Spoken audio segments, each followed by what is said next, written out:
Facebook Live. Okay. Members of the Fourth Estate, ladies and gentlemen, welcome today, the 23rd of May, to the press conference here at the Kisii Central Police Station. The press statement is on the threats from the Kisii County gubernatorial aspirant Simba Arati, Mr. Onyonka and Doris Aburi Donya Tuto. Kisii County has for the last 10 years thrived and superb in economic growth since the advent of devolution under the Kenya Constitution 2010. The county is on the national and world map courtesy of the interventions and the plans that have been tremendous in the improvement of the people's lives. The county has been and is still in the safe hands of the incumbent governor, Governor James Elvis Omariba Ongwae. He has steered the ship that is in Kisii County in the right direction and ensured continued peace and tranquility throughout the administration. Ladies and gentlemen, we are now in that period of the term and the year that we seek the new office bearers as per our constitution. The county is now unified fully behind the call of peace and peaceful campaigns as we head towards the general elections. Across the political divide, ladies and gentlemen, various aspirants have been cleared by political parties to contest for office in the general election slated for August 9th, 2022. We wish to call upon all leaders to uphold the rule of law, respect the freedoms and associations, speech and political rights, movement as enshrined in the Constitution. First, as the campaign period reaches the fever pitch, and as peace-loving residents of Kisii County, we have over and over again seen the unwarranted attacks to the outgoing governor by the county ODM candidates Simba Arati, Mr. Onyonka and Doris Aburi. We wish to remind the aforementioned that Governor Ongwae is not their competitor and is not on the ballot. We wish to state that they should advocate for their agenda, articulate their manifesto, and seek the support of the people of Kisii. They should not make Governor Ongwae their agenda. The people of Kisii County are clever enough to make their choice in the election and be assured they will make that choice through listening to and interrogating the various manifestos and agendas that the candidates for the governor and other seats are advancing.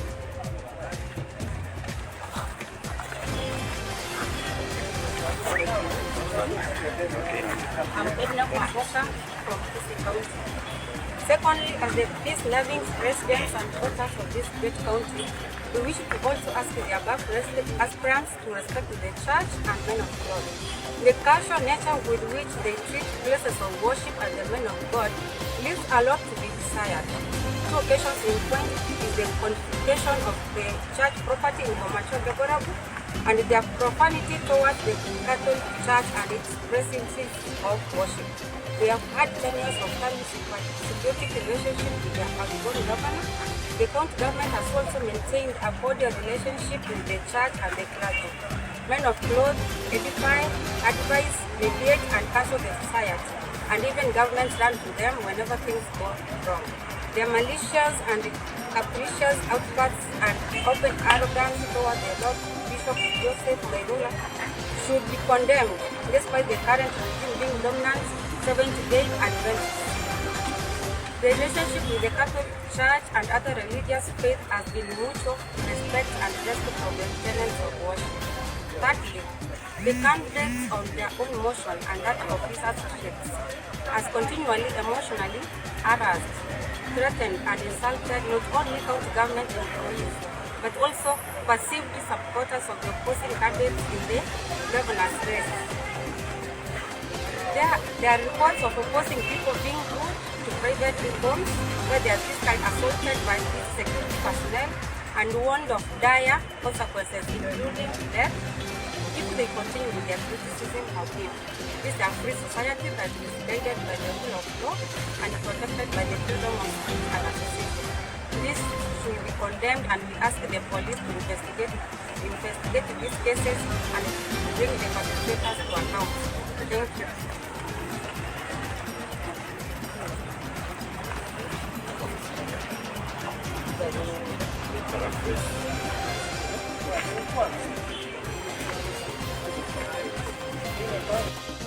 Okay, ladies and gentlemen, welcome today, the 23rd of May 2022, yet to another episode of the Hot Seat Special Edition. And if you have not subscribed, kindly do subscribe, and also like and share. Plus also on the notification bell, kindly do click on it so that whenever we upload a new video, you may be able to find the content of the new video. So today, in a special way, we want to look at something that happened over the weekend. The Kisii County gubernatorial race is getting hotter and hotter every day. And during the weekend, something sad happened to all the bloggers and the people of the news. This is a sad day that happened. Now, last week on Thursday, Simba Arati, together with the Senator Richard Onyonka, went to see Bishop Mairura at his place. And he went there with a number of young people who support him. And they flooded so many pictures and photos in social media. So after this, we had an occurrence that happened in social media. One of the young person that attended that meeting, called Douglas Ugari, wrote on social media that Simba Arati had bribed or taken 2 million shillings to Bishop Mairura. And this was sad because the church, especially the Catholic, does not play politics. And when this statement went to social media, it was shared widely in WhatsApp groups and Facebook groups. Thereafter, we saw that the senator and the governor in the ODM went out to do a press conference.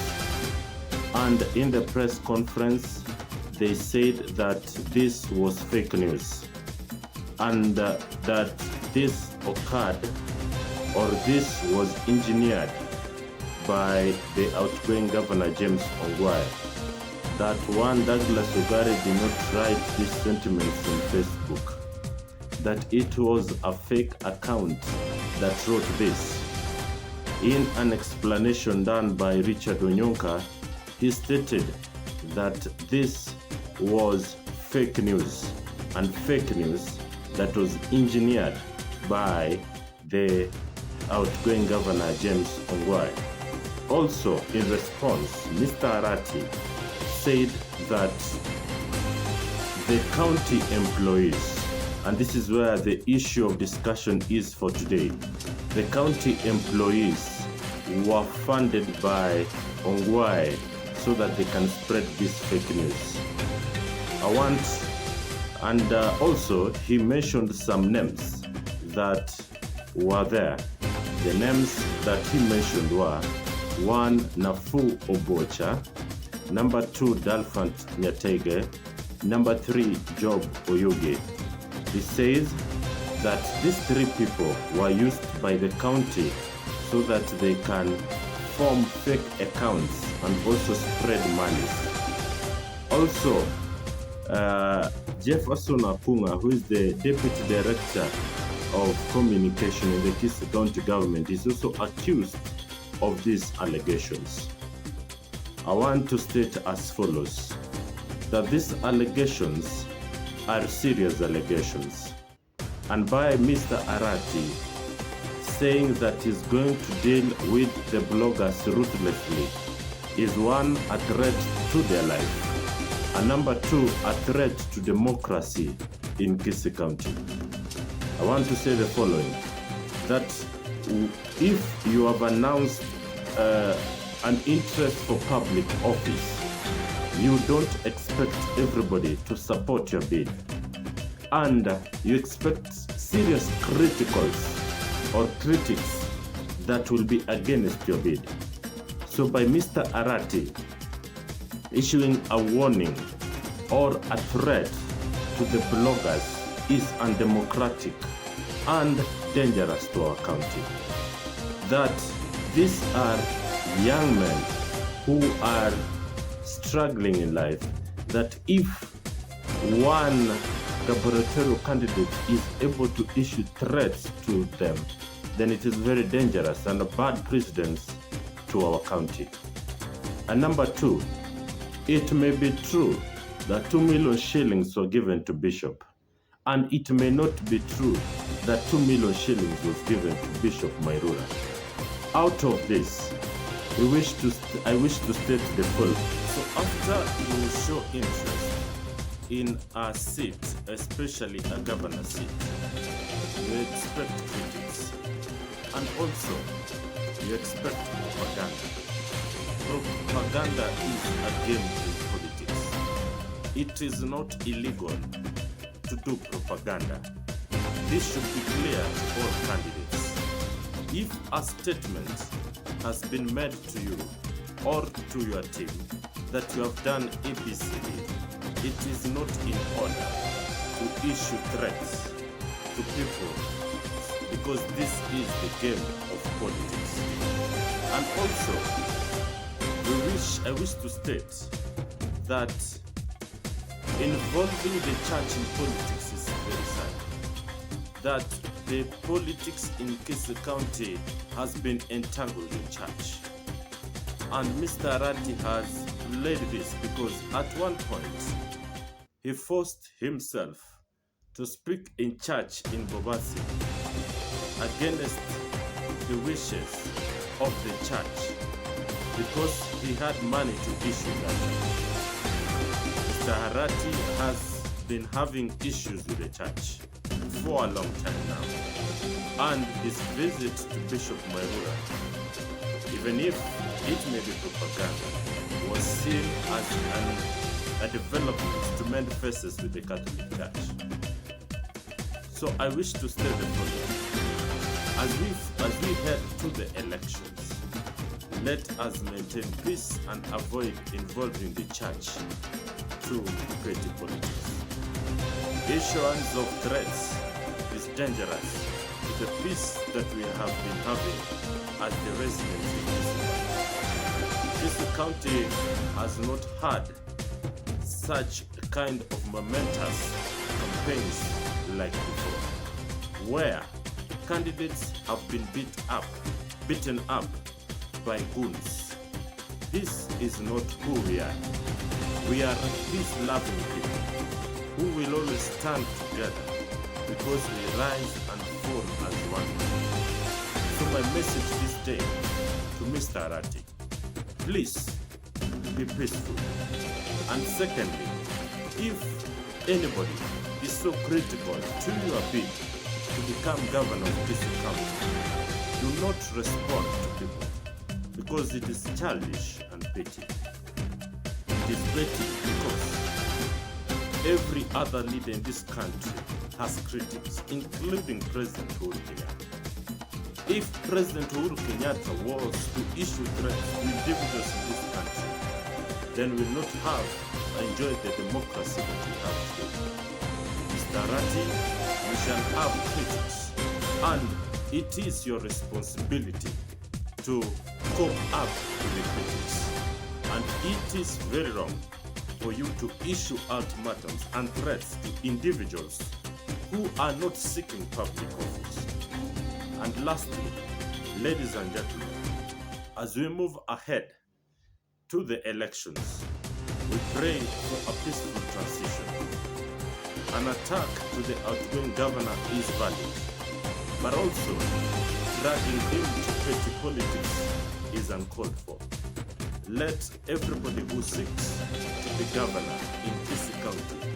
Do it with respect and go out to campaign, maintaining peace and always knowing that this is a game of numbers. It is not a do or die thing. Reaching up of opponents and also issuance of threats is uncalled for in Kisii County. So as we go closer to the election, it's now 80 days and the official campaign period is being opened next on the 29th of May. Kindly maintain peace and let us have a peaceful transition to all the leading candidates in Kisii County. Let us not allow an attack to the press and to the bloggers. These are people who issue under their statements because they inform the public through their blogs, through their writings. Have a peaceful day, and we hope that we will have a peaceful transition. Thank you, and God bless you. Asante sana.